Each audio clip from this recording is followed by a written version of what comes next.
एक ओंकार सतनाम करता पुरख निरभउ निर्वैर अकाल मूरत अजूनी सैभं गुर प्रसाद। वाहिगुरू जी का खालसा वाहिगुरू जी की फतेह। सरदार कुलबीर सिंह जी कौड़ा जी की रचना ते सिख भी निकलिया गया। भाग 13वां। लुधियाने तो आए एक सज्जन मैनू संगत विच बैठिया ही कहन लगे, मैनू तो इदां लगता है जिद्दां ये सारे बच्चे यतीम होण ते इन्हां दे माँ प्यो इन्हां दे निक्के हुंदियां ही मर गए होण। साले पढ़ाइयां कराउण दे कोई छित्र लवे ला ते देह जिधर पैंदी है। आ जिहड़ा सारी जिंदगी नौकरी करता रहा है, इन्हें भला जिंदगी विच कदे झूठ ना बोलिया होऊ? किहड़ा सरकारी कर्मचारी है जिसनूं नौकरी करदिआं झूठ ना बोलना पिया होवे? नौकरी करन वाला धर्म पुत्र युधिष्ठिर किवें हो सकदा है? सारी जिंदगी TAD लैंदा रहा सी, हुण विआह करवाया नहीं, खबरिया होया नहीं कि जां रब जाने पल्ले भी कुछ नहीं है ते बाबा बन गया ही। आखे मैं गुरबाणी दे बंब बनाउणे आ, बंब इन्हें सवाह बनाउणे आ। ये बच्चे बेचारे कीड़े मकौड़े दे ते मलप बनणगे। सिरां विच पटोकियां मार मार के इन्हां ने बच्चियां दा दिमाग हिला देना है। इन्हां विचारियां ने पढ़ाई काहदी करनी है? ये ते वड्डे हो के अपना नाम ही चेते रख लैण, इन्ना ही बड़ा है। उस सज्जण की गल सुन के मैनू भी ख्याल आया कि डॉक्टर कहते हैं कि छोटे बच्चे नूं हवा विच नहीं उछालना चाहिए। जिवें आम लोग लाड़ नाल बच्चे नूं हवा विच उछालते हैं ते खुश होंदे हन, पर उन्हां नूं इह नहीं पता कि बच्चे दे नाजुक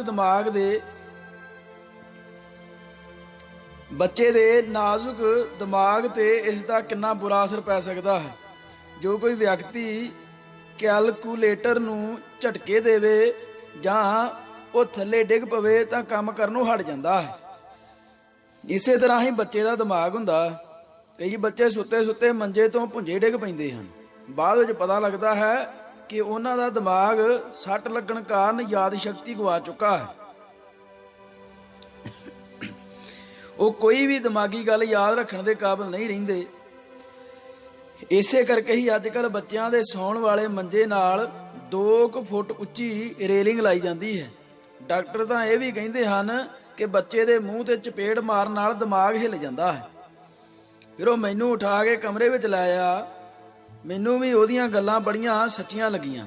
वो मैनू दसदे रहे यूरोप के मुल्कां विच पहला कानून सी कि किसी बच्चे की गल ते चपेट नहीं मारी जा सकती। जे कोई मारे तो उस मास्टर जां जो भी भावें प्यो जां माँ भी मारे तो उस ते मुकदमा चल सकता है। जे बच्चा पुलिस कोल शिकायत कर देवे तो भावें उसकी माँ जां उसका प्यो ही उसनूं झिड़कदा है होवे, सिर्फ एक वर्किंग पुलिस देंदी दूजी वारी बच्चे नूं लै जांदी है ते होस्टल विच पा के खर्चे का बिल माँ प्यो नूं भेज देंदी है ते उन्हां नूं दस देंदे कि तुसां बच्चा जम तां लिया है पर तुहानूं पालना नहीं आउंदा, इस करके असीं ऐसा कीता है। अगे ये सी कि गल ते तां नहीं मार सकदे, पोला जिहा धफ्फा बच्चे दे चित्तड़ ते मार सकदे सन, पर हुण उन्हां सारे ही देशां विच ये कानून भी बदल लिया है। हुण तां चित्तड़ दे भी धफ्फा नहीं मारिया जा सकदा। कानून की उलंघना करन वाले दा कुत्ते तो भी भैड़ा असर करदे हन। इत्थे आ साले दाड़ियां कढ़ के कोल बह के कुटवाउण डए होए हन।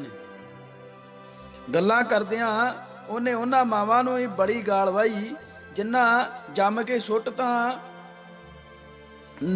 ना दिते पर हुण ऐस बुच्चड़खाने घल दिते हन। इस दे नालों तां जमदिआं दा ही गल घुੱਟ दिंदे। इसे ही स्कूल की गल है कि एक मास्टराणी बच्चिआं नूं सोटी नाल कुੱਟ रही सी कि अमरजीत सिंह तान ਜਿਹੜੇ प्रसिद्ध रागी ਹਨ ਦੇ ਮੁੰਡੇ ਦੀ ਅੱਖ ਤੇ ਵੱਜ ਗਈ ਤੇ ਉਹਨਾਂ ਕੋਰਨੀਆ ਖਰਾਬ ਹੋ ਗਿਆ ਤੇ ਅੱਖ ਤੇ ਬੜਾ ਭਾਰੀ ਜ਼ਖਮ ਹੋ ਗਿਆ। ਜਲ ਪਾਣੀ ਛਕ ਕੇ ਅਸੀਂ ਥੱਲੇ ਆਏ ਤਾਂ ਉਸੇ ਹੀ ਬੁੱਢੇ ਝਾਂਗੀ ਦੀ ਉਹ ਹੀ महफिल जमी हुई सी ਗੱਲਾਂ ਵੀ ਲਗਭਗ ਉਹੀ ਸਨ ਜਿਹੜੀਆਂ ਕੱਲ ਸਾਨੂੰ ਸੁਣਾਈਆਂ ਸਨ। ਉਹ ਲੁਧਿਆਣੇ ਵਾਲੇ ਸੱਜਣ ਉਹਦੀਆਂ ਗੱਲਾਂ ਸੁਣਨ ਲਈ ਖਲੋ ਗਿਆ ਜਾਂ ਖਲੋ ਗਏ, ਪਰ ਉਹਨਾਂ ਨੇ ਉਸ ਬੁੱਢੇ ਨੂੰ ਲੰਮੇ ਹੱਥੀਂ ਲਿਆ। ਜਦੋਂ ਉਹਨੇ ਕਿਹਾ ਸੱਪ ਉਸ ਪਹਾੜ ਤੋਂ ਇੱਧਰ ਕਿਵੇਂ ਆ ਗਿਆ, ਤਾਂ ਉਹ ਲੁਧਿਆਣੇ ਵਾਲੇ ਸਰਦਾਰ ਸਾਹਿਬ ਕਹਿਣ ਲੱਗੇ, ਕਿਉਂ ਉਹਨੇ ਇੱਧਰ ਆਉਣ ਲੱਗੇ ਨੇ ਵੀਜ਼ਾ ਲੈ ਕੇ ਆਉਣਾ ਸੀ, ਉਹਨੂੰ ਇੱਧਰ ਆਉਣ ਵਿੱਚ ਕੀ ਰੁਕਾਵਟ ਸੀ। ਫਿਰ ਜਦੋਂ ਉਸਨੇ ਕਿਹਾ ਹੁਣ ਵੀ ਉਸ ਪਹਾੜ ਤੇ ਉਹ ਸੱਪ ਮਿਲਦਾ ਹੈ, ਤਾਂ ਉਹ ਸਰਦਾਰ ਸਾਹਿਬ ਫਿਰ ਹੱਸੇ ਤੇ ਕਹਿਣ ਲੱਗੇ, ਤੁਸਾਂ ਬਜ਼ੁਰਗੋ ਕਿਵੇਂ ਪਛਾਣ ਲਿਆ ਭਈ ਇਹ ਉਦਣ ਵਾਲਾ ਹੀ ਸੱਪ ਹੈ, ਉਹਦੇ ਮੋਢੇ ਤੇ ਉਹਦਾ ਨਾਂ ਲਿਖਿਆ ਹੋਇਆ ਹੈ। ਸੱਪਾਂ ਬਾਰੇ ਮਹਾਰਾਂ ਨੇ ਇਹ ਤੱਥ ਕੱਢੇ ਹੋਏ ਹਨ ਕਿ ਸੱਪ ਆਪਣੀ ਥਾਂ ਦੀ ਵਿਸ਼ੇਸ਼ ਪਛਾਣ ਬਣਾ ਕੇ ਨਹੀਂ ਰੱਖਦਾ ਤੇ ਤੁਰਿਆ ਤੁਰਿਆ ਕਿੱਧਰ ਦਾ ਕਿੱਧਰ ਚਲਾ ਜਾਂਦਾ ਹੈ। ਨਾਲੇ ਬਾਬੇ ਇਕਬਾਲ ਸਿੰਘ ਵਾਂਗ ਉਹਨੇ ਕਿਹੜਾ ਜ਼ਮੀਨ ਲੈ ਕੇ ਸਕੂਲ ਬਣਾਇਆ ਹੋਇਆ ਹੈ। ਭਈ ਤੁਹਾਨੂੰ ਕਈ ਵਾਰ ਮਿਲਿਆ ਹੈ। ਰਹੀ ਗੱਲ ਮੱਥਾ ਟੇਕਣ ਦੀ, ਤੇ ਸੱਪ ਜਾਨਵਰ ਜਾਂ ਡੰਗਰ ਬੰਦਿਆਂ ਵਾਂਗ ਇਹ ਖੇਖਣ ਨਹੀਂ ਜਾਣਦੇ ਤੇ ਨਾ ਹੀ ਉਹਨਾਂ ਨੂੰ 2 ਅਤੇ 2 4 ਦਾ ਪਤਾ ਹੁੰਦਾ ਹੈ। ਨਾਲੇ ਸੱਪ ਨੂੰ ਕੀ ਪਤਾ ਇਹ ਗੁਰਦੁਆਰਾ ਹੈ ਕਿ ਗੁਰੂ ਗ੍ਰੰਥ ਸਾਹਿਬ ਹੈ। ਉਹ ਸੱਪ ਕੋਈ ਸਿੱਖ ਸੀ ਜਿਹਦੀ ਮਾਂ ਨੇ ਸਿੱਖ ਹੋਣ ਨਾਤੇ ਉਸ ਨੂੰ ਮੱਥਾ ਟੇਕਣਾ ਸਿਖਾਇਆ ਹੋਵੇ। ਭਾਈ ਪੁੱਤ ਗੁਰੂ ਮਹਾਰਾਜ ਨੂੰ ਮੱਥਾ ਟੇਕੀਦਾ ਹੈ। ਰਹੀ ਕੀਰਤਨ ਹੁੰਦੇ ਤੇ ਬੈਠੇ ਰਹਿਣ ਦੀ ਗੱਲ, ਤਾਂ ਇਹ ਤਾਂ ਅੱਜ ਕੱਲ ਦਾ ਬੱਚਾ ਜਾਣਦਾ ਹੈ ਕਿ ਸੱਪ ਦੇ ਕੰਨ ਨਹੀਂ ਹੁੰਦੇ। ਕੀਰਤਨ ਉਸ ਕਾਹਦੇ ਨਾਲ ਸੁਣਨਾ ਸੀ। ਪਰਲੇ ਪਾਸੇ ਬੰਦੇ ਬੈਠੇ ਸੀ, ਉਰਲਾ ਪੌੜੀਆਂ ਵਾਲਾ ਪਾਸਾ ਵਿਹਲਾ ਸੀ। ਉਹ ਪੌੜੀਆਂ ਉੱਤਰ ਆਇਆ ਤੇ, ਤੂੰ ਬਜ਼ੁਰਗਾ ਕਹਿੰਦਾ ਹੈ ਸੱਪ ਪੌੜੀਆਂ ਨਹੀਂ ਚੜ ਸਕਦਾ, ਮੈਂ ਤੇ ਦਰਖਤਾਂ ਦੇ ਭੱਜੇ ਫਿਰਦੇ ਸੱਪ ਵੇਖੇ ਹਨ। ਜੇ ਤੈਨੂੰ ਹੁਣ ਕਿਤੇ ਮਿਲਿਆ ਤਾਂ ਹੱਥ ਮਿਲਾ ਕੇ ਵੇਖ ਲਈ ਉਹਦਾ ਸਵਾਦ। ਫਿਰ ਉਹ ਸਰਦਾਰ ਸਾਹਿਬ ਉਸ ਬੁੱਢੇ ਨੂੰ ਸਿੱਧੇ ਹੀ ਹੋ ਪਏ ਤੇ ਕਿਹਾ, ਓਏ ਤੁਹਾਨੂੰ ਲੋਕਾਂ ਨੂੰ ਸ਼ਰਮ ਨਹੀਂ ਆਉਂਦੀ ਇਹੋ ਜਿਹੀਆਂ ਗੱਲਾਂ ਕਰਦਿਆਂ ਨੂੰ? ਕਿਉਂ ਲੋਕਾਂ ਦਾ ਬੇੜਾ ਗਰਕ ਕਰਨ ਲੱਗੇ ਹੋ? ਸਿੱਖ ਇਤਿਹਾਸ ਵਿੱਚ ਵੀ ਤੇਰੇ ਵਰਗਿਆਂ ਨੇ ਸਾਖੀਆਂ ਬਣਾ ਧਰੀਆਂ ਹਨ। ਅਖੇ ਸੱਪ ਸੁੱਤੇ ਪਏ ਗੁਰੂ ਨਾਨਕ ਦੇ ਚਿਹਰੇ ਤੇ ਫਨ ਖਿਲਾਰ ਕੇ ਛਾਂ ਕਰਨ ਲਈ ਬੈਠਾ ਸੀ। ਭਲਾ ਕੋਈ ਪੁੱਛੇ ਕਿ ਸੱਪ ਦੀ ਫਨ ਨੇ ਕਿੰਨੀ ਕੁ ਛਾਂ ਕਰ ਦਿੱਤੀ ਹੋਵੇਗੀ? ਉਹ ਕੋਈ ਛਤਰੀ ਸੀ ਜਿਹਦੇ ਨਾਲ ਚਿਹਰੇ ਤੇ ਛਾਂ ਹੋ ਗਈ? ਕੀ ਪਤਾ ਸੱਪ ਲੜਨ ਲਈ ਹੀ ਬੈਠਾ ਹੋਵੇ। ਤੇ ਜੇ ਗੁਰੂ ਜੀ ਸੁੱਤੇ ਸੁੱਤੇ ਪਾਸਾ ਮੋੜਦੇ ਤਾਂ ਲੱਤ ਬਾਂਹ ਹਿਲਾਉਂਦੇ ਤਾਂ ਉਹ ਲੜ ਹੀ ਜਾਂਦਾ। ਗੱਲ ਕਰਦਿਆਂ ਵਿੱਚੋਂ ਹੀ ਇੱਕ ਸਰਦਾਰ ਸਾਹਿਬ ਨੇ ਕਿਹਾ, ਗੁਰੂ ਜੀ ਪ੍ਰਮਾਤਮਾ ਦਾ ਰੂਪ ਸਨ, ਇਸੇ ਲਈ ਹੀ ਸੱਪ ਉਹਨਾਂ ਦੀ ਸੇਵਾ ਵਿੱਚ ਹਾਜ਼ਰ ਹੋਇਆ ਸੀ। ਇਹ ਸੁਣ ਕੇ ਪਹਿਲੇ ਸਰਦਾਰ ਸਾਹਿਬ ਫਿਰ ਕਹਿਣ ਲੱਗੇ, ਗੁਰੂ ਜੀ ਦੇ ਪਿਤਾ ਮਹਿਤਾ ਕਾਲੂ ਜੀ ਨੂੰ ਜੋ ਪਟਵਾਰੀ ਹੋਣ ਕਰਕੇ ਬੜੇ ਸਿਆਣੇ ਸਨ, ਤਾਂ ਪਤਾ ਨਾ ਲੱਗਾ ਕਿ ਮੇਰੇ ਘਰ ਪਰਮਾਤਮਾ ਨੇ ਜਨਮ ਲਿਆ ਹੈ, ਤੇ 20 ਰੁਪਈਆਂ ਦਾ ਨੁਕਸਾਨ ਹੋ ਜਾਣ ਤੇ ਗੁਰੂ ਜੀ ਨੂੰ ਕੁੱਟਣ ਤੱਕ ਤਿਆਰ ਹੋ ਗਏ ਸਨ। ਪਰ ਅਨਪੜ੍ਹ ਸੱਪ ਨੂੰ ਕਿੱਥੋਂ ਪਤਾ ਲੱਗ ਗਿਆ ਕਿ ਇਹ ਸੁੱਤਾ ਪਿਆ ਵਿਅਕਤੀ ਰੱਬ ਦਾ ਰੂਪ ਹੈ। ਬ੍ਰਾਹਮਣਾਂ ਤੇ ਤੁਹਾਡੇ ਵਰਗੇ ਸਿੱਖਾਂ ਨੇ ਇਦਾਂ ਦੀਆਂ ਗੱਲਾਂ ਕਰਕੇ ਸਿੱਖ ਇਤਿਹਾਸ ਦਾ ਬਥੇਰਾ ਬੇੜਾ ਗਰਕ ਕੀਤਾ। ਗੁਰੂ ਜੀ 16 ਸਾਲ ਪੈਦਲ ਤੁਰ ਕੇ ਦੂਰ ਦੁਰਾਡੇ ਦੇ ਦੇਸ਼ਾਂ ਵਿੱਚ ਗਏ ਤੇ ਉਹਨਾਂ ਨੇ 35,000 ਮੀਲ ਦਾ ਸਫ਼ਰ ਪੈਦਲ ਕੀਤਾ। ਤੇ ਤੁਸੀਂ ਕਹਿ ਦਿੰਦੇ ਹੋ ਮਰਦਾਨੇ ਅੱਖਾਂ ਮੀਟ, ਮਰਦਾਨੇ ਨੇ ਅੱਖਾਂ ਮੀਟੀਆਂ ਤੇ ਸਕਿੰਟਾਂ ਵਿੱਚ ਬਾਬਾ ਜੀ ਮੱਕੇ ਪਹੁੰਚ ਗਏ, ਕਦੇ ਅਸਾਮ ਪਹੁੰਚ ਗਏ। ਇੰਨੀ ਨਾਲ ਤਾਂ ਰਾਕਟ ਵੀ ਨਹੀਂ ਉੱਡਦਾ। ਜੋ ਐਡੀ ਛੇਤੀ ਹਰ ਥਾਂ ਪਹੁੰਚ ਜਾਂਦੇ ਸਨ, ਤਾਂ ਫਿਰ ਉਹਨਾਂ ਨੂੰ ਕੁਝ ਥਾਵਾਂ ਤੇ ਜਾਣ ਲਈ 16 ਸਾਲ ਕਿਉਂ ਲੱਗੇ? ਬਾਬੇ ਦੀ ਖੁੰਬ ਠੱਪੀ ਗਈ ਤੇ ਉਹ ਪਰਾਂ ਨੂੰ ਚਲਾ ਗਿਆ। ਪਰ ਦੂਜਾ ਕਮਲਾ ਜਿਹਾ ਮੈਨੂੰ ਆ ਕੇ ਕਹਿਣ ਲੱਗਾ ਕਿ ਸਾਡੇ ਸਾਰੇ ਮਜ਼ਦੂਰ ਪਹਾੜ ਦੇ ਹਨ। ਤੁਹਾਡੀਆਂ ਬੰਦੂਕਾਂ ਵੇਖ ਕੇ ਕੱਲ ਦਾ ਇਹਨਾਂ ਵਿੱਚ ਕੁਝ ਤਣਾਅ ਜਿਹਾ ਆ ਗਿਆ ਹੈ, ਕਿਉਂਕਿ ਜਦੋਂ 1984 ਵਿੱਚ ਵੀ ਬਾਕੀ ਥਾਵਾਂ ਤੇ ਕਤਲੋਗਾਰਤ ਹੋਈ ਸੀ ਤਾਂ ਇੱਥੇ ਵਾਹਿਗੁਰੂ ਦੀ ਕਿਰਪਾ ਹੀ ਰਹੀ ਸੀ। ਤੁਸੀਂ ਇਹ ਬੰਦੂਕਾਂ ਸਾਡੇ ਕੋਲ ਜਮ੍ਹਾਂ ਕਰਵਾ ਦਿਓ, ਕਿਉਂਕਿ ਇਸ ਤਰ੍ਹਾਂ ਤਣਾਅ ਵਧਣ ਦਾ ਡਰ ਹੈ। ਮੈਂ ਕਿਹਾ, ਜਾ ਉਸ ਬੁੱਢੇ ਰੱਚੜ ਨੂੰ ਸੱਦ ਕੇ ਲਿਆ, ਜਿਹੜਾ ਕੱਲ ਆਂਦਾ ਸੀ ਇਹ ਪਹਾੜੀਏ ਭੋਲੇ ਹੀ ਬਹੁਤ ਨੇ, ਕੇਲਾ ਰੱਖ ਕੇ ਮੱਥਾ ਟੇਕਦੇ ਹਨ ਪਰ ਪ੍ਰਸ਼ਾਦ ਨਹੀਂ ਲੈਂਦੇ, ਕਿਉਂਕਿ ਇਹਨਾਂ ਨੂੰ ਕਿਸੇ ਨੇ ਪ੍ਰਸ਼ਾਦ ਲੈਣਾ ਸਿਖਾਇਆ ਹੀ ਨਹੀਂ। ਗੁਰੂ ਗੋਬਿੰਦ ਸਿੰਘ ਜੀ ਨੇ ਆਪਣੀ ਜ਼ਿੰਦਗੀ ਵਿੱਚ 14 ਲੜਾਈਆਂ ਲੜੀਆਂ, 13 ਇਹਨਾਂ ਪਹਾੜੀਆਂ ਨਾਲ ਤੇ 14ਵੀਂ ਔਰੰਗਜ਼ੇਬ ਨਾਲ। ਉਹ ਵੀ ਇਹ ਪਹਾੜੀਏ ਹੀ ਉਹਨੂੰ ਸ਼ਿਕਾਇਤਾਂ ਕਰ ਕਰਕੇ ਚੜਾ ਕੇ ਲਿਆਏ ਸਨ। ਜੇ ਇੱਥੇ ਐਡਾ ਹੀ ਖਤਰਾ ਹੈ ਤਾਂ ਫਿਰ ਆਹ 600 ਚੋਣਵੇਂ ਪਰਿਵਾਰਾਂ ਦੇ ਬੱਚੇ ਇੱਥੇ ਕਿਉਂ ਰੱਖੇ ਹੋਏ ਨੇ? ਜੇ ਇਹਨਾਂ ਪਹਾੜੀਆਂ ਨੇ ਇਹਨਾਂ ਨੂੰ ਯਰਗਮਾਲ ਬਣਾ ਲਿਆ ਫਿਰ ਕੀ ਕਰੋਗੇ? ਪੰਜਾਬ ਵਿੱਚ ਤੇ ਹੱਕ ਲੈਣ ਦੀ ਲੜਾਈ ਚੱਲ ਰਹੀ ਹੈ, ਪਤਾ ਨਹੀਂ ਹੋਰ ਕਿੰਨਾ ਕੁ ਚਿਰ ਚੱਲੇ। ਇਹਨਾਂ ਮਾਸੂਮਾਂ ਨੂੰ ਕਿਉਂ ਭੱਠੀ ਵਿੱਚ ਝੋਕਣ ਲੱਗੇ ਹੋ? ਅਸਲ ਵਿੱਚ ਮੈਂ ਉਸ ਡੌਰ ਭੋਰੇ ਜਿਹੇ ਕਮਲੇ ਸਿੱਖ ਨਾਲ ਇਹ ਗੱਲਾਂ ਨਹੀਂ ਸੀ ਕਰ ਰਿਹਾ, ਉੱਥੇ ਖਲੋਤੇ ਬੱਚਿਆਂ ਦੇ ਮਾਂ-ਪਿਓ ਤੇ ਰਿਸ਼ਤੇਦਾਰਾਂ ਨਾਲ ਗੱਲਾਂ ਕਰ ਰਿਹਾ ਸੀ। ਮੈਂ ਉਸ ਨੂੰ ਕਿਹਾ, ਨਾਲੇ ਤੁਸੀਂ ਕਹਿੰਦੇ ਹੋ ਇਹਨਾਂ ਨਿਆਣਿਆਂ ਨੂੰ ਬਹਾਦਰ ਬਣਾਉਣਾ ਹੈ, ਪਰ ਉਧਰ ਮੇਰੀਆਂ ਬੰਦੂਕਾਂ ਵੇਖ ਵੇਖ ਕੇ ਤੁਹਾਡੇ ਹੀ ਸਾਰਿਆਂ ਦੀ ਟੱਟੀ ਨਿਕਲਣ ਨੂੰ ਕਰਦੀ ਹੈ। ਚੱਲ ਭਾਜਾ, ਕਿਤੇ ਛਿੱਤਰ ਨਾ ਖਾਈ। ਤੇ ਉਹ ਕੰਨ ਵਲੇੜ ਕੇ ਪਰਾਂ ਨੂੰ ਚਲਾ ਗਿਆ। ਅਸੀਂ ਵਾਪਸ ਆਉਣ ਲੱਗੇ ਤਾਂ ਇੱਕ 30-35 ਸਾਲ ਦਾ ਪੜ੍ਹਿਆ ਲਿਖਿਆ ਸਿੱਖ ਤੇ ਉਸ ਦੀ ਠੀਕ ਠਾਕ ਪੜ੍ਹੀ ਲਿਖੀ ਪਤਨੀ ਸਾਡੀ ਕਾਰ ਕੋਲ ਆ ਕੇ ਸਾਨੂੰ ਕਹਿਣ ਲੱਗੇ, ਅਸੀਂ ਆਪਣੇ ਬੱਚੇ ਇੱਥੇ ਪੜ੍ਹਾਉਣ ਲਈ ਕੱਲ੍ਹ ਲਿਆਂਦੇ ਸੀ। 2 ਮੁੰਡਿਆਂ ਦਾ ਨਾਂ ਅਸਾਂ 20,000 ਰੁਪਈਆ ਵੀ ਪ੍ਰਿੰਸੀਪਲ ਕੋਲ ਜਮ੍ਹਾਂ ਕਰਵਾ ਦਿੱਤਾ ਹੈ, ਪਰ ਕੱਲ੍ਹ ਦੇ ਕਿੰਨੇ ਹੀ ਨਿਆਣੇ ਅਸਾਂ ਵੇਖੇ ਹਨ ਜਿਹੜੇ ਖੁਰਕ ਦੇ ਮਾਰੇ ਹੋਏ ਤੇ ਜੂਆਂ ਨਾਲ ਭਰੇ ਹੋਏ ਹਨ। ਕਈਆਂ ਦੇ ਗਿੱਟਿਆਂ ਦੇ ਮੈਲ ਦੇ ਉਛਾੜ ਚੜੇ ਹੋਏ ਹਨ। ਅਸਾਂ ਫੈਸਲਾ ਕਰ ਲਿਆ ਹੈ ਕਿ ਬੱਚੇ ਇੱਥੇ ਨਹੀਂ ਪੜ੍ਹਾਉਣੇ ਤੇ ਆਪਣੀਆਂ ਅੱਖਾਂ ਸਾਹਮਣੇ ਰੱਖਣੇ ਹਨ। ਸਾਨੂੰ ਐਡੀ ਮਹਿੰਗੀ ਸਿੱਖੀ ਨਹੀਂ ਚਾਹੀਦੀ, ਪਰ ਹੁਣ ਪ੍ਰਿੰਸੀਪਲ ਸਾਡੀ ਜਮ੍ਹਾਂ ਕਰਾਈ ਹੋਈ ਫੀਸ ਨਹੀਂ ਮੋੜਦਾ ਤੇ ਸਗੋਂ ਬਾਕੀ ਦੀ ਰਹਿੰਦੀ ਫੀਸ ਦਾ 20,000 ਹੋਰ ਮੰਗਦਾ ਹੈ। ਮੈਂ ਟਾਲਾ ਵੱਟਣਾ ਚਾਹੁੰਦਾ ਸਾਂ, ਪਰ ਮਜਬੂਰਨ ਮੈਨੂੰ ਉਹਨਾਂ ਨਾਲ ਜਾਣਾ ਪਿਆ। ਹਲਕੀ ਜਿਹੀ ਉਮਰ ਦਾ ਪ੍ਰਿੰਸੀਪਲ ਕਹਿਣ ਲੱਗਾ, ਬਾਬਾ ਜੀ ਤਾਂ ਵਿਦੇਸ਼ ਗਏ ਹੋਏ ਹਨ, ਆਉਣਗੇ ਤਾਂ ਤੁਹਾਡਾ ਫੈਸਲਾ ਕਰਨਗੇ। 20,000 ਰੁਪਇਆ ਤੁਹਾਡਾ ਫੀਸਾਂ ਦਾ ਆਇਆ ਹੈ ਤੇ 20 ਹੋਰ ਰਹਿੰਦਾ ਹੈ, ਉਹ ਜਮ੍ਹਾਂ ਕਰਵਾ ਦਿਓ ਤੇ ਬੱਚਾ ਜਾਂ ਬੱਚੇ ਲੈ ਜਾਓ। ਇਸ ਗੱਲ ਤੋਂ ਮੈਨੂੰ ਉਹ ਪ੍ਰਿੰਸੀਪਲ ਦੀ ਥਾਂ ਇੱਕ ਮੂਰਖ, ਬਦਮਾਸ਼, ਛੁਰੀਮਾਰ ਇਨਸਾਨ ਕੁਰਸੀ ਤੇ ਬੈਠਾ ਨਜ਼ਰ ਆਇਆ। ਮੈਂ ਪੁੱਛਿਆ, ਤੇ ਜੇ ਇਹ 20,000 ਹੋਰ ਨਾ ਦੇਣ ਤਾਂ ਫਿਰ ਤੁਸੀਂ ਇਹਨਾਂ ਦੇ ਬੱਚੇ ਸਕੂਲੋਂ ਬਾਹਰ ਨਹੀਂ ਜਾਣ ਦਿਓਗੇ? ਕਿਵੇਂ ਜਾ ਸਕਦੇ ਹਨ? ਅਸਾਂ ਇਹਨਾਂ ਦੇ ਬੱਚਿਆਂ ਨੂੰ ਸਕੂਲ ਵਿੱਚ ਬਾਕਾਇਦਾ ਦਾਖਲਾ ਦਿੱਤਾ ਹੈ, ਬਾਕੀ ਦੀ ਫੀਸ ਤਾਂ ਜਮ੍ਹਾਂ ਕਰਵਾਉਣੀ ਪਏਗੀ। ਮੈਂ ਕਿਹਾ, ਪ੍ਰਿੰਸੀਪਲ ਸਾਹਿਬ ਤੁਸੀਂ ਕਦੇ ਕੋਈ ਜਾਇਦਾਦ ਵੇਚੀ ਜਾਂ ਖਰੀਦੀ ਹੋਵੇ ਤਾਂ ਤੁਹਾਨੂੰ ਪਤਾ ਹੋਵੇਗਾ ਕਿ ਬਿਆਨਾ ਦੇਣ ਤੋਂ ਬਾਅਦ ਜੇ ਕੋਈ ਬਾਕੀ ਦੀ ਰਕਮ ਚੁਕਤਾ ਨਾ ਕਰੇ ਤਾਂ ਬਿਆਨਾ ਜ਼ਬਤ ਹੋ ਜਾਂਦਾ ਹੈ। ਇਹ ਤੋਂ ਵੱਧ ਕੋਈ ਕੁਝ ਨਹੀਂ ਕਰ ਸਕਦਾ। ਇਹਨਾਂ ਤੁਹਾਡੇ ਕੋਲ ਕੋਈ ਜਾਇਦਾਦ ਵੇਚੀ ਜਾਂ ਲਈ ਨਹੀਂ, ਪਰ ਫਿਰ ਵੀ ਬੱਚੇ ਨਾ ਪੜ੍ਹਾਉਣਾ ਚਾਹਣ ਤਾਂ ਵੱਧ ਤੋਂ ਵੱਧ ਤੁਸੀਂ ਇਹਨਾਂ ਦੀ ਜਮ੍ਹਾਂ ਕਰਾਈ ਹੋਈ ਫੀਸ ਮਾਰ ਸਕਦੇ ਹੋ, ਹੋਰ ਪੈਸੇ ਨਹੀਂ ਮੰਗ ਸਕਦੇ। ਉਹ ਕਹਿਣ ਲੱਗਾ, ਚਲੋ ਫਿਰ ਜਮ੍ਹਾਂ ਕਰਵਾਈ ਫੀਸ ਨਹੀਂ ਮਿਲ ਸਕਦੀ, ਬੱਚੇ ਲੈ ਜਾਣ। ਬੱਚਿਆਂ ਦਾ ਬਾਪ ਵਿਚਾਰਾ ਇਹ ਗੱਲ ਵੀ ਮੰਨ ਗਿਆ ਤੇ ਪ੍ਰਿੰਸੀਪਲ ਦੇ ਸਾਹਮਣੇ ਹੀ ਕਹਿਣ ਲੱਗਾ, ਚਲੋ ਜੀ, ਵਾਰ ਕੇ ਸੁੱਟਿਆ ਮੈਂ ਆਪਣੇ ਪੁੱਤਾਂ ਦੇ ਸਿਰ ਉੱਤੋਂ ਦੀ 20,000। ਪਰ ਇਹ ਤੇ ਪਤਾ ਲੱਗ ਗਿਆ ਭਈ ਇਹ ਸੰਤ ਸਾਧ ਨਹੀਂ, ਇੱਕ ਨੰਬਰ ਦੇ ਠੱਗ ਹਨ। ਮੈਂ ਉਹਨਾਂ ਨੂੰ ਹੌਸਲਾ ਰੱਖਣ ਅਤੇ ਬੈਠ ਜਾਣ ਲਈ ਕਿਹਾ ਤੇ ਪੁੱਛਿਆ, ਬਾਬਾ ਜੀ ਕਦੋਂ ਆਉਣਗੇ ਪ੍ਰਿੰਸੀਪਲ ਸਾਹਿਬ? ਉਹ ਕਹਿਣ ਲੱਗੇ, ਅਜੇ ਮਹੀਨਾ ਲੱਗ ਜਾਏਗਾ। ਉਨੀ ਦੇਰ ਨੂੰ ਦੂਸਰੇ ਸਰਦਾਰ ਜੀ ਵੀ ਆ ਗਏ। ਮੈਂ ਦਿਲ ਵਿੱਚ ਸੋਚਿਆ, ਹੁਣ ਕੰਮ ਬਣ ਗਿਆ ਸਮਝੋ। ਉਹਨਾਂ ਆਉਂਦਿਆਂ ਹੀ ਪੁੱਛਿਆ, ਇਹ ਸਕੂਲ ਕਿਹਦਾ ਹੈ, ਬਾਬਾ ਜੀ ਦਾ ਕਿ ਤੁਹਾਡਾ? ਪ੍ਰਿੰਸੀਪਲ ਦੇ ਮੂੰਹ ਨਿਕਲਿਆ, ਬਾਬਾ ਜੀ ਦਾ। ਤੁਸੀਂ ਕਿਸ ਅਧਿਕਾਰ ਨਾਲ 20,000 ਜਮ੍ਹਾਂ ਕਰਵਾ ਲਿਆ? ਮੈਂ ਇਸ ਸਕੂਲ ਦਾ ਬਾਬਾ ਜੀ ਦੁਆਰਾ ਨਾਮਜ਼ਦ ਕੀਤਾ ਹੋਇਆ ਉਹਨਾਂ ਦੇ ਪ੍ਰਤੀਨਿਧ ਵਜੋਂ ਹਰ ਕੰਮ ਕਰਦਾ ਹਾਂ। ਉਸੇ ਹੀ ਪ੍ਰਤੀਨਿਧ ਦੇ ਅਧਿਕਾਰ ਵਜੋਂ ਇਹਨਾਂ ਦਾ 20,000 ਕਿਉਂ ਨਹੀਂ ਮੋੜਦੇ?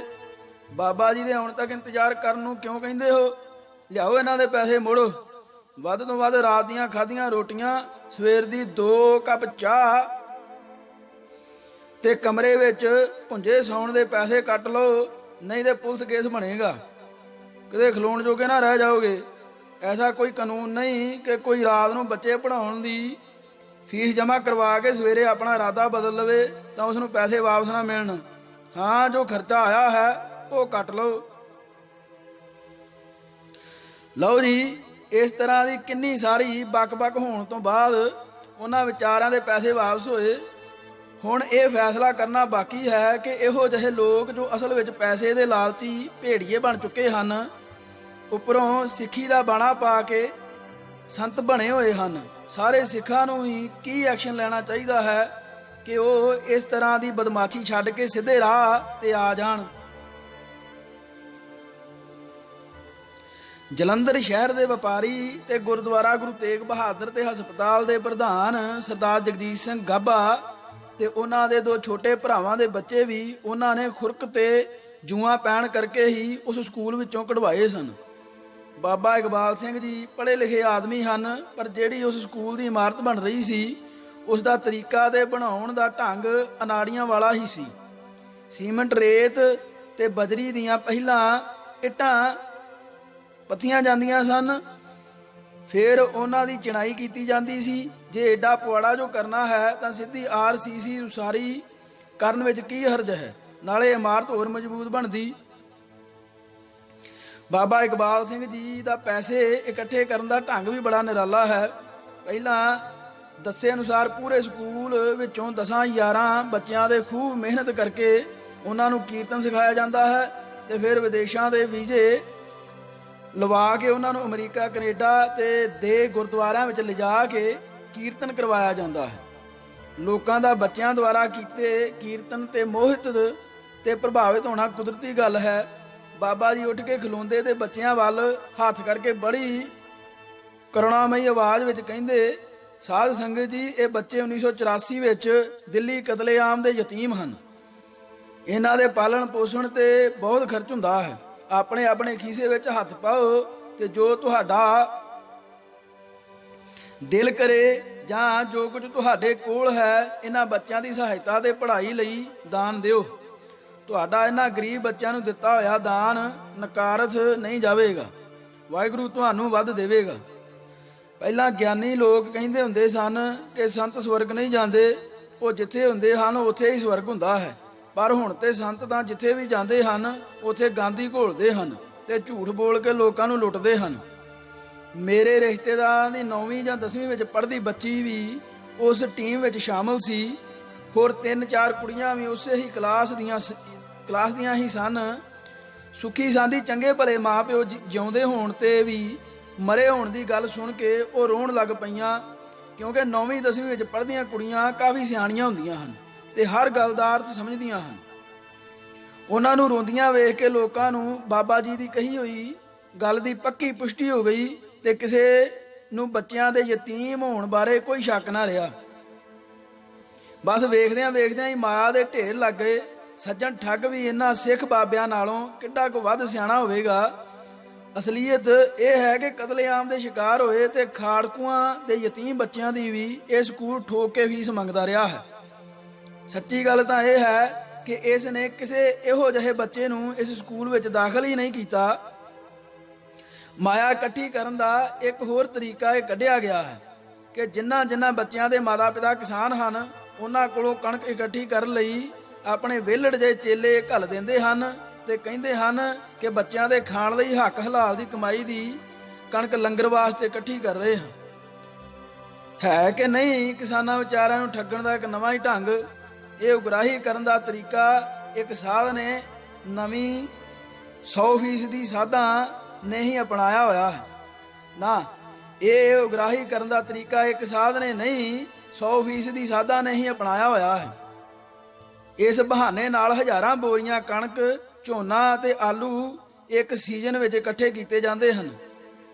ਰਈਏ ਦੀ ਮੰਡੀ ਜੋ GT ਰੋਡ ਦੇ ਬਿਲਕੁਲ ਉੱਪਰ ਹੈ, ਅੰਮ੍ਰਿਤਸਰ ਜਾਂਦਿਆਂ ਇੱਕ ਵਾਹਵਾ ਛੋਟੇ ਪਹਾੜ ਜਿੱਡਾ ਕਣਕ ਦਾ ਢੇਰ ਲੱਗਾ ਮੈਂ ਵੇਖਿਆ ਤਾਂ ਘੜੀ ਮੁੜੀ ਵਿਚਾਰ ਆਵੇ ਕਿ ਕਿਸ ਕਿਸਾਨ ਦਾ ਐਡਾ ਵੱਡਾ ਢੇਰ ਹੋਵੇਗਾ। ਜ਼ਮੀਨ ਤਾਂ ਸੀਲਿੰਗ ਲੱਗ ਕੇ 17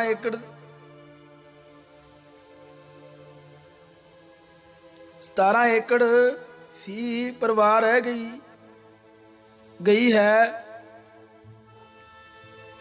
ਇਹ ਐਡਾ ਜ਼ਿਮੀਂਦਾਰ ਕਿਹੜਾ ਹੋਇਆ? ਪੁੱਛਣ ਦੇ ਪਤਾ ਲੱਗਾ ਕਿ ਇਹ ਢੇਰ ਇੱਕ ਡੇਰੇ ਵਾਲੇ ਬਾਬੇ ਜਾਂ ਸਾਧ ਦਾ ਹੈ। ਸੱਚਮੁੱਚ ਹੀ ਐਡਾ ਢੇਰ ਪੰਜਾਬ ਦੇ ਕਿਸੇ ਕਿਸਾਨ ਦਾ ਹੋ ਹੀ ਨਹੀਂ ਸਕਦਾ। ਇਹੋ ਹੀ ਸਾਧ ਲੋਕਾਂ ਨੂੰ ਪ੍ਰਵਚਨ ਕਰਦੇ ਹਨ ਕਿ ਲਾਲਚ ਨਹੀਂ ਕਰਨਾ ਚਾਹੀਦਾ, ਨਾ ਹੀ ਮਾਇਆ ਦਾ ਮੋਹ ਹੀ ਕਰਨਾ ਚਾਹੀਦਾ ਹੈ। ਪਰ ਵੇਖ ਲਓ, ਲੰਗਰ ਦਾ ਨਾਂ ਲੈ ਕੇ ਇਕੱਠੀ ਕੀਤੀ ਕਣਕ ਹੁਣ ਮੰਡੀ ਵਿੱਚ ਵੇਚ ਕੇ ਪੈਸੇ ਕਮਾਏ ਜਾ ਰਹੇ ਹਨ। ਲਾਲਚ ਨਾ ਕਰਨ ਦਾ ਉਪਦੇਸ਼ ਦੇਣ ਵਾਲੇ ਲਾਲਚੀ ਪੰਜਾਬ ਦੀ ਧਰਤੀ ਦੇ ਚੱਪੇ ਦੇ ਦਨ ਦਨਾਉਂਦੇ ਫਿਰਦੇ ਹਨ ਤੇ ਵਿਚਾਰੇ ਕਿਸਾਨ ਨਾ ਚਾਹੁੰਦੇ ਹੋਏ ਵੀ ਇਹਨਾਂ ਦੀ ਇੱਛਾ ਅੱਗੇ ਸਿਰ ਝੁਕਾਉਂਦੇ ਹਨ। ਜੇ ਹੁਣ ਗੁਰੂ ਗੋਬਿੰਦ ਸਿੰਘ ਜੀ ਆਪ ਆ ਜਾਣ ਤਾਂ ਮਸੰਦਾਂ ਨੂੰ ਸਾੜਨ ਵਾਂਗ ਮਿੱਟੀ ਦੇ ਤੇਲ ਦੇ ਪੀਪੇ ਇਕੱਠੇ ਕਰਾਉਣ ਕੇ ਨਾ, ਕਈਆਂ ਨੂੰ ਤਾਂ ਚੇਤੂ ਮਸੰਦ ਵਾਂਗ ਤੱਤਾ ਤੱਤਾ ਗੁੜ ਸਿਰ ਵਿੱਚ ਪਾ ਕੇ ਮਾਰਨ।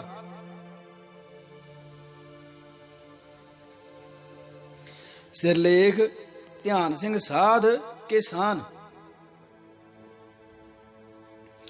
ਖਾੜਕੂਵਾਦ ਦੇ ਦਿਨਾਂ ਵਿੱਚ ਪੰਜਾਬ ਵਿੱਚ ਵਾਪਰਦੀ ਹਰ ਘਟਨਾ ਖਾੜਕੂਆਂ ਦੇ ਪੇਟੇ ਹੀ ਪੈਂਦੀ ਸੀ। ਭਾਵੇਂ ਉਹਨਾਂ ਵਿਚਾਰਿਆਂ ਨੂੰ ਕਿਸੇ ਘਟਨਾ ਦਾ ਚੇਤਾ ਵੀ ਨਾ ਹੋਵੇ, ਪਰ ਪੁਲਿਸ ਉਹਨਾਂ ਦੇ ਹੀ ਮਗਰ ਪੈਂਦੀ ਸੀ। ਪੰਜਾਬ ਦੀਆਂ ਬਹੁਤ ਸਾਰੀਆਂ ਮਾੜੀਆਂ ਘਟਨਾਵਾਂ ਵਿੱਚ ਸਾਧਾਂ ਜਾਂ ਉਹਨਾਂ ਦੇ ਡੇਰਿਆਂ ਦਾ ਸਿੱਧਾ ਜਾਂ ਅਸਿੱਧਾ ਸੰਬੰਧ ਜ਼ਰੂਰ ਹੁੰਦਾ ਸੀ। ਦੁੱਧ ਮਲਾਈਆਂ ਤੇ ਹੋਰ ਪਦਾਰਥ ਖਾ ਖਾ ਕੇ ਸਾਧ ਮੋਟੇ ਦੁੰਬੇ ਬਣੇ ਪਏ ਸਨ। ਉਹਨਾਂ ਦੇ ਚੇਲੇ ਚਾਂਟੇ ਤੇ ਹੋਰ ਬਦਮਾਸ਼ ਜਿਹੇ ਲੋਕ ਡੇਰੇ ਦੇ ਲਾਗੇ ਦੇ ਪਿੰਡਾਂ ਦੀ ਭੋਲੀ ਭਾਲੀ ਜਨਤਾ ਦਾ ਲਹੂ ਪੀਂਦੇ ਸਨ ਤੇ ਧੀਆਂ ਭੈਣਾਂ ਦੀ ਇੱਜ਼ਤ ਵੀ ਮਹਿਫੂਜ਼ ਨਹੀਂ ਸੀ। ਇਸੇ ਤਰ੍ਹਾਂ ਦੀ ਹੀ ਇੱਕ ਘਟਨਾ ਦਾ ਜ਼ਿਕਰ ਮੈਂ ਇੱਥੇ ਕਰ ਰਿਹਾ ਹਾਂ। ਪਾਠਕ ਆਪ ਅੰਦਾਜ਼ਾ ਲਾਉਣ ਕਿ ਸਿੱਖ ਅਜੇ ਨਿਗਲੇ ਗਏ ਹਨ ਕਿ ਨਹੀਂ। ਜਲੰਧਰ ਤੋਂ ਅੰਮ੍ਰਿਤਸਰ ਜਾਂਦੀ ਸੜਕ GT ਰੋਡ ਤੇ ਇੱਕ ਮਸ਼ਹੂਰ ਕਸਬਾ ਕਰਤਾਰਪੁਰ ਹੈ। ਇਹ ਇਤਿਹਾਸਕ ਸ਼ਹਿਰ ਹੈ। 2 ਇਤਿਹਾਸਕ ਗੁਰਦੁਆਰੇ ਵੀ ਇੱਥੇ ਸਥਿਤ ਹਨ। ਸ਼੍ਰੋਮਣੀ ਕਮੇਟੀ ਦੇ ਮੈਂਬਰ ਸਤਨਾਮ ਸਿੰਘ ਦੀਆਂ ਕੋਸ਼ਿਸ਼ਾਂ ਨਾਲ ਸ਼੍ਰੋਮਣੀ ਕਮੇਟੀ ਨੇ 3 ਏਕੜ ਜ਼ਮੀਨ ਤੇ 9 ਲੱਖ ਰੁਪਈਆ ਨਗਦ ਕਸਬੇ ਕਰਤਾਰਪੁਰ ਵਿੱਚ ਬੱਚਿਆਂ ਦਾ ਸਕੂਲ ਬਣਾਉਣ ਲਈ ਮਨਜ਼ੂਰ ਕੀਤੇ ਸਨ। ਸ਼੍ਰੋਮਣੀ ਕਮੇਟੀ ਇਹੋ ਜਿਹੇ ਕੰਮ ਕਾਰ ਸੇਵਾ ਵਾਲੇ ਬਾਬਿਆਂ ਕੋਲੋਂ ਹੀ ਕਰਵਾਉਂਦੀ ਹੈ। ਇਸ ਲਈ ਬਾਬਾ ਉੱਤਮ ਸਿੰਘ ਖਡੂਰ ਸਾਹਿਬ ਵਾਲਿਆਂ ਨੂੰ ਇਹ ਕਾਰ ਸੇਵਾ ਸੌਂਪੀ ਗਈ। ਸਥਾਨਕ ਲੋਕਾਂ ਨੂੰ ਸਕੂਲ ਬਣਨ ਦਾ ਬੜਾ ਚਾਅ ਸੀ। ਇਸ ਕਰਕੇ ਨਾਲ ਲੱਗਦੇ ਸਾਰੇ ਪਿੰਡਾਂ ਨੇ ਹੁਮ ਹਮਾ ਕੇ ਕਾਰ ਸੇਵਾ ਵਿੱਚ ਭਾਗ ਲਿਆ। ਬਾਬਾ ਉੱਤਮ ਸਿੰਘ ਦਾ ਚੇਲਾ ਧਿਆਨ ਸਿੰਘ ਇੱਥੋਂ ਦੀ ਕਾਰ ਸੇਵਾ ਦਾ ਮੁਖੀ ਬਣਾ ਕੇ ਭੇਜਿਆ ਗਿਆ ਸੀ। ਸਭ ਤੋਂ ਪਹਿਲਾਂ ਤਾਂ ਮਿੱਟੀ ਆਦ ਭਰਤੀ ਪਾਈ ਗਈ। ਫਿਰ ਬਾਬੇ ਨੇ ਸਾਰੇ ਪਿੰਡੂਆਂ ਨੂੰ ਵਰਗ ਲਾਇਆ ਕਿ ਸਕੂਲ ਬਹੁਤ ਵੱਡਾ ਬਣਨਾ ਚਾਹੀਦਾ ਹੈ, ਪਰ ਪੈਸੇ ਥੋੜੇ ਹਨ। ਕਿਉਂ ਨਾ ਸੜਕਾਂ ਤੇ ਖਲੋਤੀਆਂ ਸੁੱਕੀਆਂ ਟਾਹਲੀਆਂ ਵੱਢ ਲਿਆਂਦੀਆਂ ਜਾਣ, ਲੱਕੜੀ ਮੁਫਤੀ ਹੋ ਜਾਵੇਗੀ ਤੇ ਇਹੋ ਪੈਸੇ ਆਪਾਂ ਹੋਰ ਕਿਤੇ ਖਰਚ ਕਰ ਲਵਾਂਗੇ। ਵਿਚਾਰੇ ਪਿੰਡਾਂ ਦੇ ਲੋਕਾਂ ਨੂੰ ਉਸ ਦੀ ਇਹ ਗੱਲ ਵੀ ਜੱਜ ਗਈ ਤੇ ਸੜਕਾਂ ਦੇ ਖਲੋਤੀਆਂ ਸਰਕਾਰੀ ਟਾਹਲੀਆਂ ਵੱਢਣ ਦਾ ਸਿਲਸਿਲਾ ਸ਼ੁਰੂ ਹੋ ਗਿਆ। ਇਹ ਗੱਲ ਕੋਈ 1984-85 ਦੀ ਹੈ। ਉਦੋਂ ਕੁਝ ਹਾਲਾਤ ਵੀ ਇਹੋ ਜਿਹੇ ਹੀ ਸਨ। ਮਹਿਕਮਾ ਜੰਗਲਾਤ ਵੀ ਚੁੱਪ ਰਿਹਾ ਤੇ ਕਈ ਟਰਾਲੀਆਂ ਮੋਟੀਆਂ ਟਾਹਲੀਆਂ ਤੇ ਸਫੈਦਿਆਂ ਦੀਆਂ ਵੱਢ ਕੇ ਲੈ ਆਂਦੀਆਂ ਗਈਆਂ। ਸਫੈਦੇ ਤਾਂ ਸਿੱਧੇ ਹੀ ਬਾਬਾ ਉੱਤਮ ਸਿੰਘ ਦੇ ਡੇਰੇ ਤੇ ਭੇਜੇ ਜਾਇਆ ਕਰਨ ਤੇ ਟਾਹਲੀ ਦੀ ਲੱਕੜ ਸੀਜ਼ਨ ਹੋਣ ਲਈ ਪੱਤੜ ਕਲਾਂ ਪਿੰਡ ਦੇ ਛੱਪੜ ਵਿੱਚ ਸੁੱਟ ਦਿਆ ਕਰਨ। ਲਾ ਕਿਸ਼ਨਗੜ੍ਹ ਤੱਕ ਤੇ ਉਧਰੋਂ ਭੁਲਾਥ ਤੱਕ ਕਈ ਟਾਹਲੀਆਂ ਵੱਢ ਕੇ ਲਿਆਂਦੀਆਂ ਗਈਆਂ। ਰਾਤ ਨੂੰ ਟਿੱਡੀ ਦਲ ਬਾਬਾ ਧਿਆਨ ਸਿੰਘ ਦੇ ਚੇਲੇ ਦੇ ਪੇਂਡੂ ਪਿਆ ਕਰਨ, ਟਾਹਲੀ ਵੱਢ ਕੇ ਮੋਛੇ ਪਾ ਕੇ ਲੱਦ ਕੇ ਛੱਪੜ 'ਚ ਸੁੱਟ ਆਇਆ ਕਰਨ। ਬਾਅਦ ਵਿੱਚ ਕੁਝ ਲੱਕੜ ਸਕੂਲ ਤੇ ਲੱਗੀ, ਬਾਕੀ ਸਾਰੀ ਨੂੰ ਬਾਬਾ ਧਿਆਨ ਸਿੰਘ ਦੇ ਉਸਦੇ ਚੇਲੇ ਡਕਾਰ ਗਏ। ਜੇ ਕੋਈ ਪੁੱਛੇ ਬਾਬਾ ਜੀ ਇਹ ਟਾਹਲੀ ਕਿੱਥੇ ਲੈ ਚੱਲੇ ਹੋ, ਤਾਂ ਉਹ ਆਖਿਆ ਕਰੇ ਖਡੂਰ ਸਾਹਿਬ ਆਪਣਾ ਆਰਾਜੂ ਲੱਗਾ ਹੋਇਆ, ਉਥੋਂ ਚਰਾ ਕੇ ਲੈ ਆਵਾਂਗੇ, ਕਿਹੜਾ ਦੂਰ ਹੈ। ਐਵੇਂ ਇੱਥੇ ਚਰਾਈ ਦੇ ਪੈਸੇ ਭਰਾਂਗੇ, ਉਹਦਾ ਕੀ ਫਾਇਦਾ। ਇਸ ਤਰ੍ਹਾਂ ਕਰਕੇ ਸਾਰੀ ਲੱਕੜ ਖੁਰਦ ਬੁਰਦ ਹੋ ਗਈ, ਪਰ ਪੇਂਡੂ ਸੰਗਤਾਂ ਪੂਰੇ ਉਤਸ਼ਾਹ ਨਾਲ ਕਾਰ ਸੇਵਾ ਲਈ ਡਟੀਆਂ ਰਹੀਆਂ। ਪਹਿਲਾਂ ਗੁਰਦੁਆਰਾ ਬਣਾਇਆ ਗਿਆ, ਕਿਉਂਕਿ ਇਹ ਬਾਬੇ ਬ੍ਰਾਹਮਣਾਂ ਵਾਂਗ ਹੀ ਆਉਣ ਵਾਲੀਆਂ ਪੁਸ਼ਤਾਂ ਦੀ ਆਮਦਨ ਦਾ ਪ੍ਰਬੰਧ ਬਾਕੀ ਸਭ ਕੰਮਾਂ ਨਾਲੋਂ ਪਹਿਲਾਂ ਕਰਦੇ ਹਨ। ਸਕੂਲ ਸਕਾਲ ਬਣਾਉਣੇ ਤਾਂ ਐਵੇਂ ਵਾਧੂ ਕੰਮ ਵਿੱਚ ਹੀ ਗਿਣਦੇ ਹਨ। ਇੱਥੇ ਡੇਰਾ ਬਣ ਜਾਵੇ, ਉੱਥੇ ਆਲੇ ਦੁਆਲੇ ਦੇ ਪਿੰਡਾਂ ਤੋਂ ਵੱਧ ਦੁੱਧ ਵੀ ਜ਼ਰੂਰ ਇਕੱਠਾ ਕਰਦੇ ਹਨ। ਬਾਬੇ ਨੇ ਇੱਕ ਦੋ ਘਰਾਂ ਦੀਆਂ ਜਨਾਨੀਆਂ ਨਾਲ ਸੰਬੰਧ ਪੈਦਾ ਕਰਨ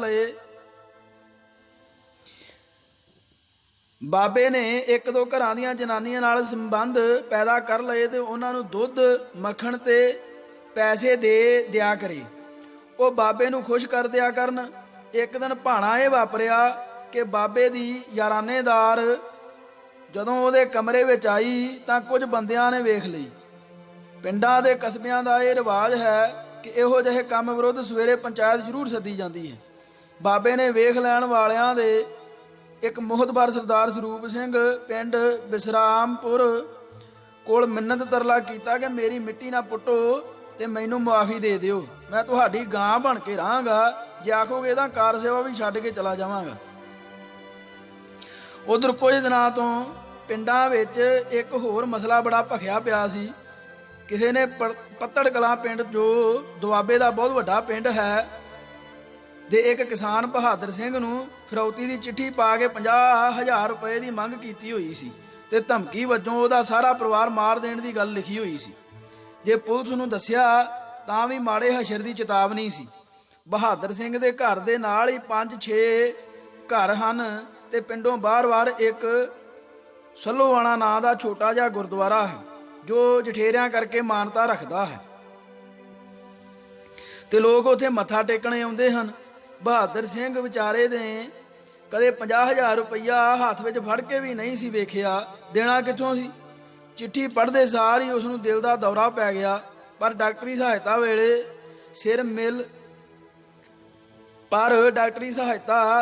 ਸਿਰ ਮਿਲ ਜਾਣ ਕਰਕੇ ਉਹ ਬਚ ਗਿਆ। ਇਹ ਘਟਨਾ ਦੀ ਵੀ ਸਾਰੇ ਪਿੰਡਾਂ ਵਿੱਚ ਬਹੁਤ ਚਰਚਾ ਸੀ। ਉਧਰੋਂ ਧਿਆਨ ਸਿੰਘ ਦੀ ਬਦਕਾਰੀ ਵਾਲੀ ਗੱਲ ਚੱਲ ਪਈ। ਸਰੂਪ ਸਿੰਘ ਬਿਸ਼ਰਾਮਪੁਰ ਨੇ ਕਿਹਾ, ਤੇਰੀ ਪਹਿਲੀ ਗਲਤੀ ਹੈ, ਤੈਨੂੰ ਮਾਫੀ ਤਾਂ ਦਿੱਤੀ ਜਾ ਸਕਦੀ ਹੈ, ਪਰ ਇੱਕ ਤਾਂ ਲਿਖਤੀ ਮੁਆਫੀ ਮੰਗ ਤੇ ਇੱਕ ਇਹ ਕਾਰ ਸੇਵਾ ਛੱਡ ਕੇ ਇੱਥੋਂ ਦਫਾ ਹੋ ਜਾ। ਅਸਲ ਵਿੱਚ ਇਹ ਫੈਸਲਾ ਮੂੰਹੋਂ ਤਾਂ ਸਰੂਪ ਸਿੰਘ ਦੇ ਖਵਾਇਆ ਗਿਆ, ਵੈਸੇ ਇਹ ਫੈਸਲਾ ਸਾਰੇ ਹੀ ਲਾਗੇ ਦੇ ਪਿੰਡਾਂ ਦੇ ਮੋਹਤਬਰਾਂ ਦਾ ਸੀ।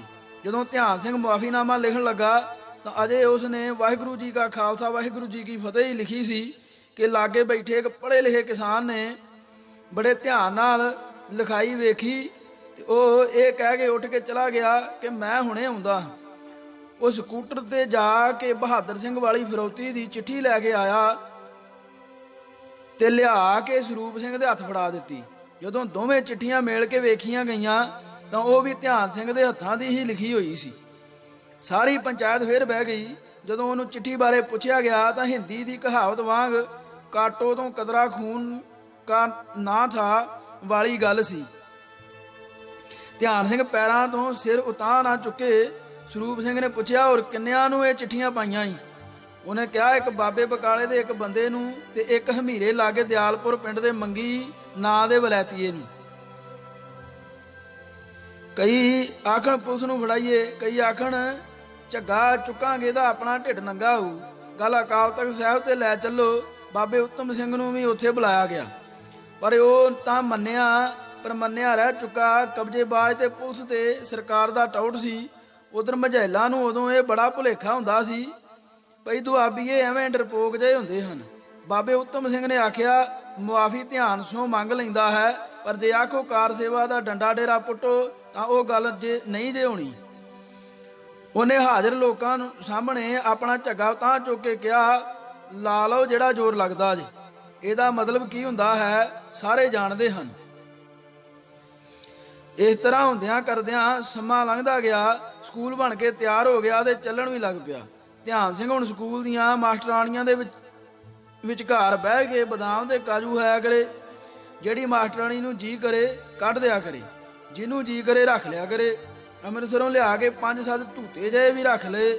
ਲੋਕ ਢਿੱਡੋਂ ਔਖੇ ਤਾਂ ਬਹੁਤ ਸਨ, ਪਰ ਕਰ ਕੁਝ ਨਹੀਂ ਸੀ ਸਕਦੇ। ਧਿਆਨ ਸਿੰਘ ਹੁਣ ਬਹੁਤ ਸ਼ਕਤੀਸ਼ਾਲੀ ਬਣ ਚੁੱਕਾ ਸੀ ਤੇ ਪੁਲਿਸ ਨਾਲ ਵੀ ਚੰਗੀ ਘੂੰ-ਘਾਂ ਬਣਾ ਲਈ ਸੀ। ਪੁਲਿਸ ਨੂੰ ਕੰਮ ਦੇਣ ਲੱਗ ਪਿਆ ਸੀ ਤੇ ਆਮ ਫਿਰੌਤੀਆਂ ਵਸੂਲਣ ਤੇ ਹੋਰ ਸਹੂਲਤਾਂ ਲੈਣ ਲੱਗ ਪਿਆ ਸੀ। ਉਹਨਾਂ ਦਿਨਾਂ ਵਿੱਚ ਜਦੋਂ ਖਾੜਕੂ ਵੀ ਪੂਰੇ ਜ਼ੋਰ ਵਿੱਚ ਸਨ, ਬੱਕਰੇ ਦੀ ਮਾਂ ਕਿੰਨੇ ਕੁ ਦਿਨ ਖੈਰ ਮਨਾ ਸਕਦੀ ਹੈ। ਇੱਕ ਦਿਨ ਧਿਆਨਾ ਸਾਧ ਮਾਰਿਆ ਗਿਆ, ਪਰ ਨਾਲ ਉਸ ਨੂੰ ਮਾਰਨ ਵਾਲੇ 2 ਨੌਜਵਾਨ ਖਾੜਕੂ ਵੀ ਉਸੇ ਦਿਨ ਹੀ ਮਾਰੇ ਗਏ। ਸੱਚੀ ਗੱਲ ਤਾਂ ਇਹ ਹੈ ਕਿ ਸਿੱਖ ਹੁਣ ਬਹੁਤ ਚਵਲ ਹੋ ਚੁੱਕੇ ਹਨ। ਜੇ ਇਹਨਾਂ ਅੱਤ ਦਰਜੇ ਦੀ ਬਹਾਦਰੀ ਕੀਤੀ ਹੈ ਤਾਂ ਅੱਤ ਦਰਜੇ ਦੀ ਮੁਖਬਰੀ ਕਰਨ ਦੇ ਵੀ ਇਹ ਮਾਹਰ ਹਨ। 2 ਅਣਖੀਲੇ ਨੌਜਵਾਨ, ਜਿਨ੍ਹਾਂ ਵਿੱਚ ਇੱਕ ਬਿਸ਼ਰਾਮਪੁਰ ਪਿੰਡ ਦਾ ਗੁਰਮੇਜ ਸਿੰਘ ਗੇਜਾ ਤੇ ਦੂਸਰਾ ਦਰਸ਼ਨ ਸਿੰਘ ਪਿੰਡ ਉਸਮਾਨ ਸ਼ਹੀਦ, ਤਹਿਸੀਲ ਦਸੂਹਾ, ਜ਼ਿਲ੍ਹਾ ਹੁਸ਼ਿਆਰਪੁਰ ਸੀ। ਜਦੋਂ ਧਿਆਨੇ ਸਾਧ ਨੂੰ ਮਾਰਨ ਗਏ ਤਾਂ ਧਿਆਨ ਸਿੰਘ ਦੇ ਡੇਰੇ ਦੇ ਬਿਲਕੁਲ ਸਾਹਮਣੇ ਘਰ ਵਿੱਚ ਗਏ। ਉਹਨਾਂ ਦਾ ਖਿਆਲ ਸੀ ਕਿ ਅਸੀਂ ਬਹੁਤ ਨੇਕੀ ਦਾ ਕੰਮ ਕਰਨ ਆਏ ਹਾਂ, ਇਸ ਲਈ ਸਾਨੂੰ ਕਿਸੇ ਨੇ ਕੀ ਆਖਣਾ ਹੈ। ਸਗੋਂ ਲੋਕ ਤਾਂ ਸਾਡੇ ਨਾਲ ਹਮਦਰਦੀ ਕਰਨਗੇ। ਫਿਰ ਉਹਨਾਂ ਨੂੰ ਖਿਆਲ ਆਇਆ ਕਿ ਇਹ ਵਿਚਾਰੇ ਘਰ ਵਾਲੇ ਕਿਤੇ ਐਵੇਂ ਹੀ ਕਾਬੂ ਨਾ ਆ ਜਾਣ। ਇਸ ਲਈ ਉਹਨਾਂ ਘਰ ਵਾਲਿਆਂ ਨੂੰ ਸਿਰਫ ਇੰਨਾ ਹੀ ਪੁੱਛਿਆ ਕਿ ਧਿਆਨ ਸਿੰਘ ਅੰਦਰੇ ਹੀ ਹੈ ਕਿ ਨਹੀਂ। ਸੋ ਇਸ ਭਾਗ ਲਈ ਇੰਨਾ ਜੀ। ਵਾਹਿਗੁਰੂ ਜੀ ਕਾ ਖਾਲਸਾ, ਵਾਹਿਗੁਰੂ ਜੀ ਕੀ ਫਤਿਹ।